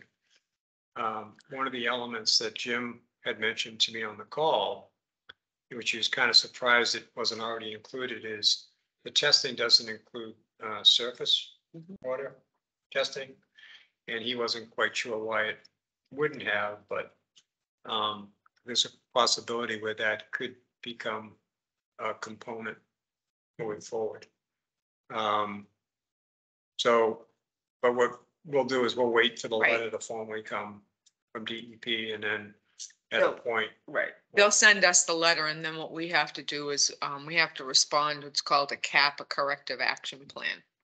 So whatever they, they set forth for us, then we're gonna have to respond with a particular, whatever it is, whatever the plan that we're gonna come up with regards to the request. Colleen's got some very good practical experience Mm. because in the town of Blackstone, she actually has Two personally dealt with landfills. two landfills and she understands where I've been coming from with the conversations and senses the same thing from DEP's perspective that we have the landfill in general.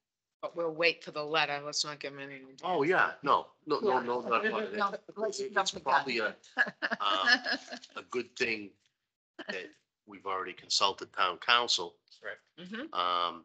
Because I don't know, but I'm gonna make the assumption that this is sort of a strange animal. Where the landfill physically was owned by someone else who profited, Correct. but it was called the Mendon Town Landfill because the land was leased with conditions to the town. Right, So I'm, like I said, I'm making the assumption that this is probably a strange animal in the means of landfills. Right. I don't know if the landfills that you're talking about in Blackstone, one was privately owned and then the town took it over. okay, so when they took it over, did they take over the ownership of the land too? Mhm. Okay, so again, it's, That Right. makes it a bit cleaner. right, Right. Our situation. Yeah. Right, so right, for us, sure, like we were right. talking earlier, those court documents, what they refer to the town as the operator. So they, assigned responsibility to the owner and the operator. Right, and again, what I keep trying to remind everyone about was before we were there, he was landfilling and taking stuff from all over the world. No, not world, but area. Right, creation. And, so, I mean, and he was getting paid Mhm.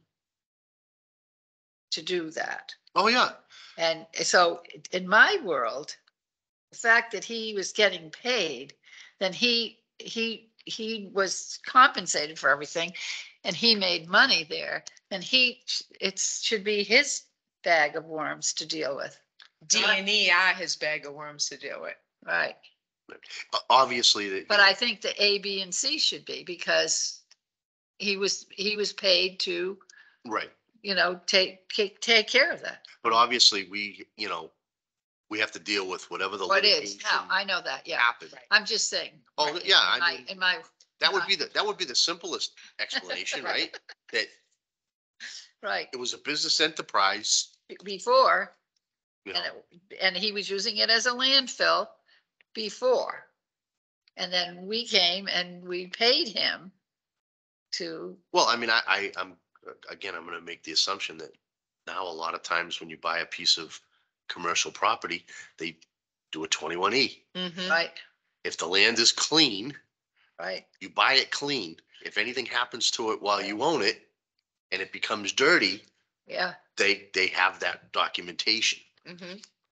Obviously that wasn't in existence and the town leased it. They didn't take ownership of it. right, But, you know, I mean, thank you, Tom, for all the work you're doing because at least we have a good relationship and we have a good line of communication, Yeah. We do, yeah. you know, so, you know, whatever we need to do within reason, right, we can't bankrupt the town, no, No.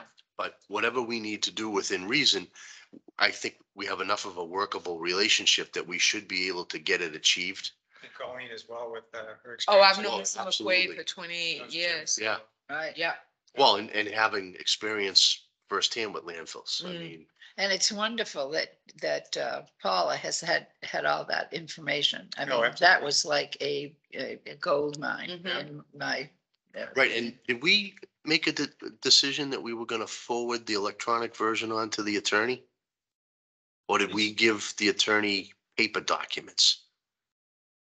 'Cause remember, she was gonna review some of the court documents. Were we providing those? Or was she getting those from? I think we were waiting, weren't we waiting for the electronic file?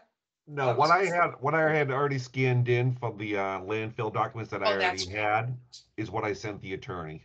That's right. Okay, so Objected that. I would, you know, let the attorney know when we have the electronic version Mhm. in case she wants that forwarded, Yeah. Oh, she definitely will. Oh, yeah. you know, so when 'Cause we that'll make have it things in a our, lot easier. Yep. Yeah. when we have it in our hands, so to speak, Right, we should, you know, make her aware of that immediately. Yeah. Well, there were basically only 4 or 5 pieces that Karis had an interest in, Mhm. that Jack had jotted down. Is that correct, Jack? That is correct. Okay. Yeah, that sounds right. So out of the whole Right. multitude of information, there was only certain pieces that she had interest, but she should certainly be the recipient of the whole package. Right. Yeah, just in case in reviewing one of the sections that she anticipates having knowledge, she needs some background knowledge. It might be right, further in those documents. right, And in that, you know, that discussion of the owner and operator, and I was talking to Colleen about this earlier, that kind of came up in conversation with Jim yesterday as well. He understands there's a situation we're in with the property being private, yet also the fact that it was leased by the town used it for a period of time. He's aware of the court ruling with regard to, from their perspective, the responsibility of the town versus what would have theoretically been, should have been the responsibility of the landowner. But as he highlighted to me in a, you know, very kind way, Mhm. He does, they do phrase it owner operator. And basically just kind of saying, without really making too much of a point, the issue that we have with the deciding or coming to a determination as to who has responsibility for what, that's on this side of the fence. Mhm. Bottom line is, irrespective, DEP compliance has to be met. Right. So it's, you know, it's an internal problem, right? Well, again, I think that's why it's good that we have the line of communication that you've established in the Yes. relationship, so that if there's something that we can't accomplish Right. right away, Right. we know that we have a reasonable amount of time, because we're obviously not going to sit on it. Right. But like I said, we can't bankrupt the town either. No, correct. And he understands that. He's worked with many communities. He understands a small town. You know, the budget situation, towns are very tight. So he's been through this many times before. So he understands. He does, as long as it's, as Colleen would say, we have forward progress. Yeah. Mhm. And the town is being very receptive. Well, and You know, to, in hopes based on your experience and what you're saying about Jim's experience, maybe there are some funds, grants, maybe there's some monies out there that would help us on the financial side of things, because we obviously have the willingness to comply. But the funding side of it, depending upon where that goes, Environmental. may slow us We down. could look, I would definitely look and see if there is any grant money out there for. Doesn't hurt, right? Yeah, And like I said, I mean, you've got experience and Jim has worked with small towns. Maybe he's seen some small towns find some outside funding, private money, whatever. Yep. You know, like you mentioned, there must be some environmental groups out there that maybe, because we all want to do the right thing, but the financial component, and I'm making another assumption,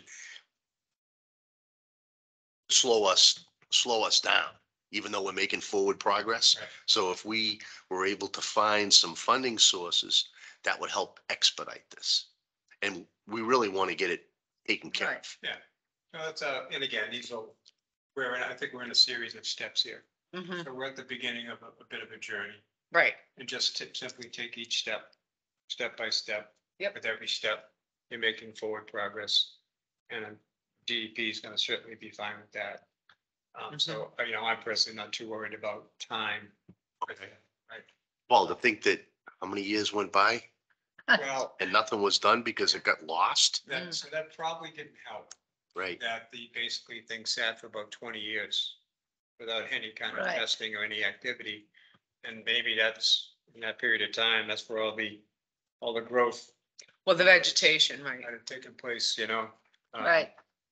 But, so we'll just, again, step by step. Yeah, Let's see what they say. Well, with one of those things, we got to discussion about, trying to align or talking about responsibility for things. I know we've had conversations about potentially the cost of testing, if not trying to garner or get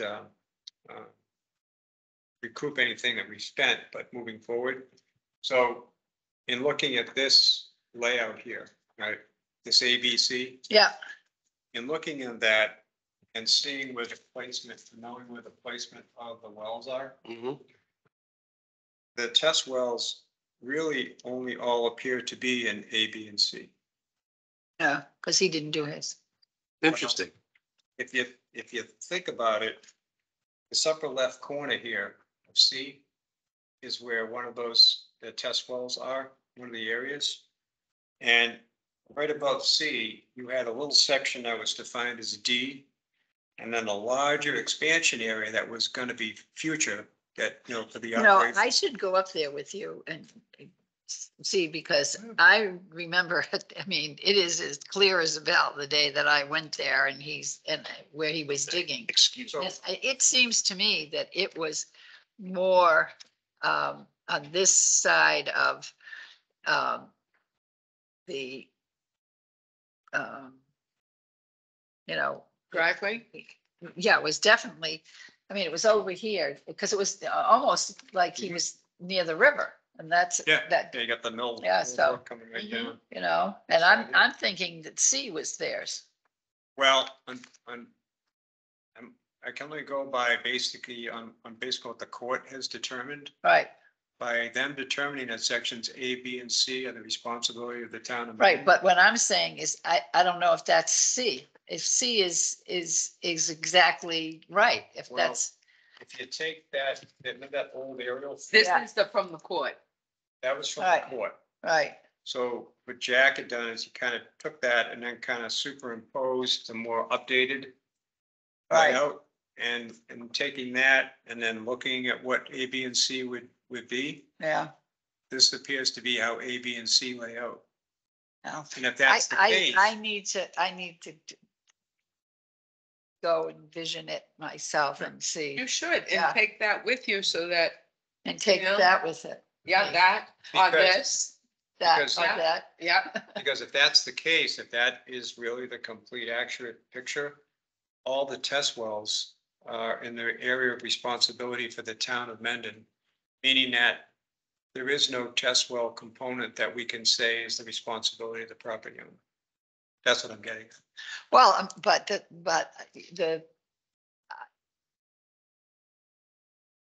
I don't know. I'm trying to say, I don't know how that was figured out. See, I don't know. Because that little strip of D Right. is right above C. So Just theoretically, let me look at that again. that upper left corner, those test wells, could also, See, this is his house. Right? yes, with those two yellow. That's Right. correct. There's no way that was way up there. Because his house was here and he came down to me that day. And it was like right in here where they were digging. That's where they would. So I don't know how, unfortunately, I thought they were doing everything they were supposed to when I left. And I never paid any attention to it because I knew that I had taken care of the trash that we had that very day. He called me and said, yeah, you think you won? Well, where are you gonna dump your trash? Guess what?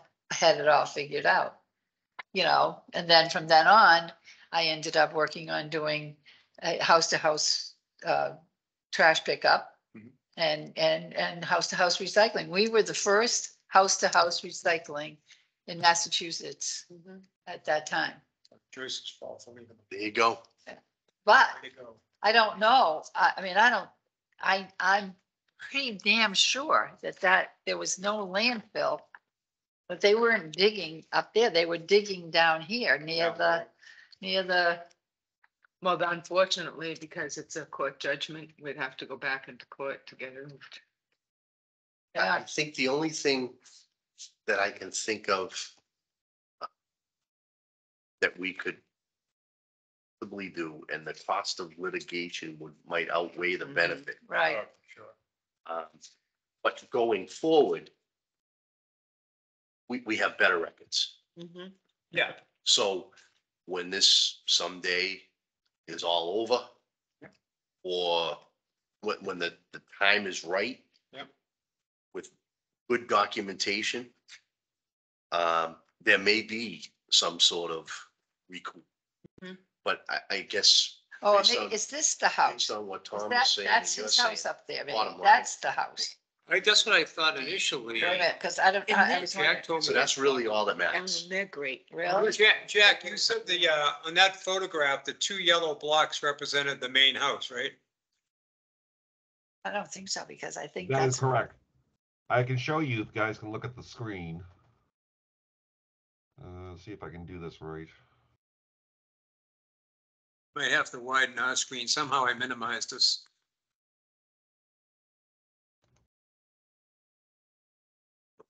Maybe you go, oh, there you go, okay.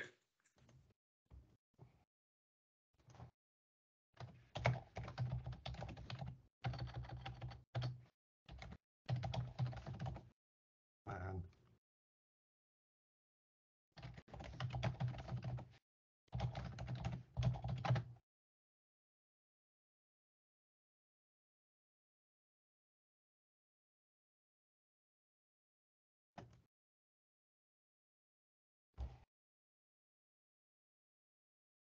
Because I don't even know what this is. all right, so in 1971, it keeps the house here in the garage, so that's where that is. But we can't see it on this end. Oh, you can't see it? No, we you can just see a see the lot of cursor. words. You're- Just a you're- lot of words You're there. in black. Is that because Oh. you've been in black the whole time though, remember? Yeah, I thought I was sharing my screen that I was doing. Something popped up on there, but it wasn't the diagram. There we go. All right, so you can see that. Yeah, All right, so so this doesn't move at all. So there's the house there in 2021. 71 is the house here. 80 is my picture.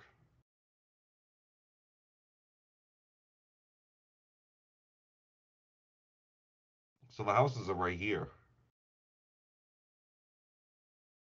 so what you highlighted with the yellow blocks that you gave to us, that's right where you're pointing now, right? Correct. Yeah, Joyce is just thinking and looking at that, you know, when you superimposed A, B, and C on that Yeah. picture, Yeah, her thinking is that she didn't think C was that high up. She thought it was Yeah, down. Yeah, Lower. according to the picture, C goes up by this like tree line almost. right. Well, the thing of it is that when we had the town dump, were you ever at the town dump? Were you ever there? Well, it only went across, it never went across the street over there. It never went across into that high land. It was, it was just like here. You drove up here, you put your trash there, and it was, you know, this side it doesn't seem it's there to me. But I'm gonna have to go for a walk with you. On a nice spring day. Yeah. Oh, well, I was there in the rain. You were there in the rain. Joyce is gonna go in the rain. No, no ring for me. It only makes sense. I went in the sunshine. Hey, there you go. Yeah, I mean, it just doesn't have a sense of rightness to me for some reason. You know, because when I know the day that I drove up here, I drove right up there. Mhm. And he was digging like here, right near the river, right over here on this side. Yep. So Well, yeah, take a tour. Yeah. I'm gonna have to, See what see what you see, what you can remember. right, yeah, because it was a while ago, Um, back in the day as my kids. But in the would say. meantime, we'll, be waiting for that correspondence and the other part of the conversation. Is this mine or is this yours? Oh, you can have that, get them. Okay. The other part of the conversation we had to do with the inspection. So I know that when last we spoke with Jennifer, they had been holding off on submitting the report because they were waiting to hear from us to determine if we had, how we were gonna handle the deficiencies that they saw in the inspection. Then, of course, we ran into the snag when we had John go up there. And then the discussion of, well, is this really something that we should be handling? Because it's private property. So right now, we're kind of at a stalemate, and that's where we brought Karis into the picture. And so she's in the process of trying to work that all out, and figure out legally what is our responsibility, what we can move forward with, and what we can't. right. Right, and so until John gets that confirmation, he's not obliged to go do anything on that property right now, right? Again, that's all an internal problem, it's not a DEP problem, Mhm. it's really something we have to handle, right? But, Well, and we are. well, yeah, so, but Jennifer had been holding off on submitting the report, I think expecting some sort of action on our part that we were gonna tell her what was gonna happen. And obviously, it's gonna take a little while for that to be figured out, I think. Point being is that Jim pointed out that when you do an inspection of landfill, it's supposed to be submitted within 60 days. Now, I believe, and I'm not sure, I thought the landfill was inspected at the end of November. Jack, you were thinking more like the 1st of December? Yes, I do. Okay, which that could be. So we're at least 30 days past the time when it was inspected, if not maybe a little bit more, right? So what Jim suggested is that Jennifer simply submit the report and then put in from her perspective or their inspector's perspective, what they feel the action items should be to correct the deficiencies. Without actually stating this is happening to correct the deficiencies, this is what should be happening, this is what should happen. Because he wants to make sure the report's submitted, he wants to get that report. Well, and we paid for the inspection. And we did, We don't want it to become null. correct. Well, what he So- said was technically what can happen is, but he's not gonna hold exactly true to 60. Mhm. He said if, submitted 65 days or so, but I wouldn't want to see something 3 months later. Because what can happen is technically, if you go beyond the 60, it null and voids the inspection, and they have to do it again. Yeah. Or technically, if you wanted to, he could say on day 61, sorry, Right. we can't accept this, but he doesn't want to do that. So we just want to make sure that we get that inspection in. Well, and I think we should have it in at 55 days. I don't think we should wait. No, well, Yeah. so, my point is, so then what I told Jim was that I'll reach out to Jennifer Snag. But I did reach out to Jennifer and, she was supposed to get in touch with me yesterday. She ran into a long day. She said she'd call me today. Unfortunately, I didn't get a call. So I'm hoping tomorrow we'll connect and basically I'm gonna relay to her my conversation with Jim. And basically, we'll move forward, submit that report in the manner it needs to be submitted. In addition, Jim would also like to get personal notification from Jennifer through an email confirming that the report's been submitted, because there's apparently a portal that Colleen could tell you about the stuff support is provided through. So it doesn't always get to Jim directly. Gotcha. I think his point is he wants personal awareness that the report's submitted so they can get on it, look at it, and then continue the process. Well, and based on the deficiencies that were noted, and based on the kind of weather we're having, it might be something that between getting in line with Karis's thoughts, the attorney, and getting, on John's agenda, if we can get permission for him to do work on private property, it could be a couple of months. It could Absolutely. be spring. And So- they know that. too. Right, so if we, continue to keep, as you said, moving it forward, Sure, yeah. by the time it all plays out and everybody is secure and confident that they have the right to do what needs to be done, it could be April or May, Mhm. based on what kind of a spring thaw we Yeah, get. and that, I Right. mean, that makes more sense to me. Absolutely. Yeah. And As they lo- know that too. Yeah, as long as we continue, we could very well have everything lined up Mhm. for that April, May opportunity, and then we'll be set. Mhm. But I would hate to, lose the inspection, so to speak, and have it become null. Correct. She can just file it and then we can always add a correction to it.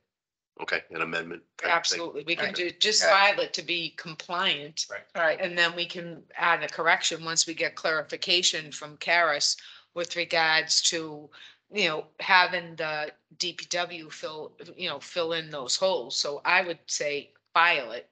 Right, and it's very possible that, we may find we need to hire a private contractor. Mhm.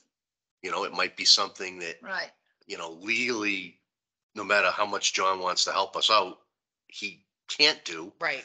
And, if we need to do that, we need to obviously get someone in line and we need to get a price Mhm. so that we can get that stuff taken care of. So that could add a little bit of time to the process. So I'd file the report now. I Like you agree. said, Didn't Karis say she was gonna be gone till the 14th? Well, she was away at least the week of Christmas. She was back, I thought, after the 2nd of January. Oh, because I thought you But- said the yeah, 14th. no, I would file that report. yeah, we. Like well, you said, we paid for it Yeah, and anyway. we had set up some kind of a tentative date for her to appear. So maybe it was the end of January. Oh, for Karis to appear? Yeah, I think we did. and that gave her time to do what she needed to do, to Correct. do some review work, You're and then right. to come back. Yes. Right, I because she remember was thought gonna it be was- away.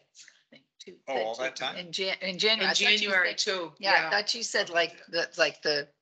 I thought we 14th had or given her like a tentative something like date that. I'm Yeah. not of a positive, meeting that but- she might be able to attend if Right. everything fell It into was place. it was the last meeting in January. Okay, Which would Right. be- Yeah, it will be the January 24th meeting date.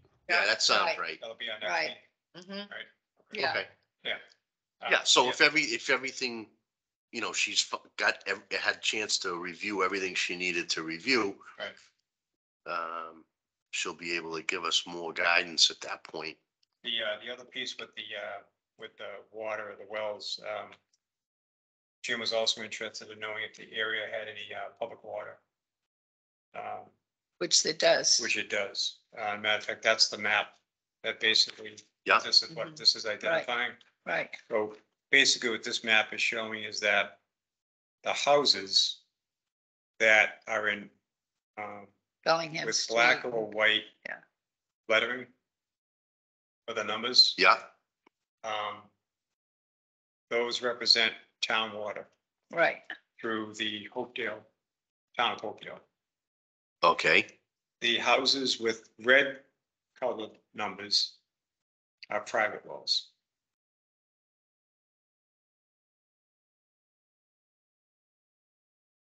Well, all of these are okay, wow. private wells, yeah.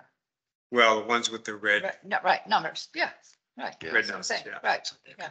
So that one has a red number. Yep. that's great. Yeah. Right, Point being is he Right. may be looking at, evaluating public water element for the homes around the area. So, Well, they do regular testing so we could get results. If it comes to that, but I don't want to speculate. You're right. The first thing is to get the letter right. yeah, step by step. Right, that, Yeah. you know, right. Let's get the letter. because we could go on and on and on Snowball. about, you know, what if. Yep. That was the last thing I had on that. All right, I appreciate it. Anything else? Good job. Joyce, Colleen, anything else? Nope, I'm good. You're done. Jack, anything else to add? No, sir. All right, next meeting, Next meeting would be scheduled for Wednesday, January 24th, 6:30. 6:30. Good for everybody? Mhm. Good. All right, do I have a motion? Move, we adjourn? Second? So I guess I second. All in favor? All right. Aye. Thank you very much, everybody. Thank you, Jack. you. Thank you. Thank for hanging you. in there. Bye, Jack. I'll see you. I'll Good talk day to you tomorrow. tomorrow. Did you Yeah, see thank the you. report about the plastic water bottles No, and All right, water? so Jack, I need to stop the I was recording. gonna look it Yeah, up, so I stop could recording. show it to you, but I can't Where do I find go it for right at that? the moment. See if I can Once find you it. stop the recording, you end the meeting. Where do I go for that? Restart recording? More at the top, more actions, Yeah, more record and transcribe. It should say Transcribe. stop recording. stop recording and stop transcription. Yep.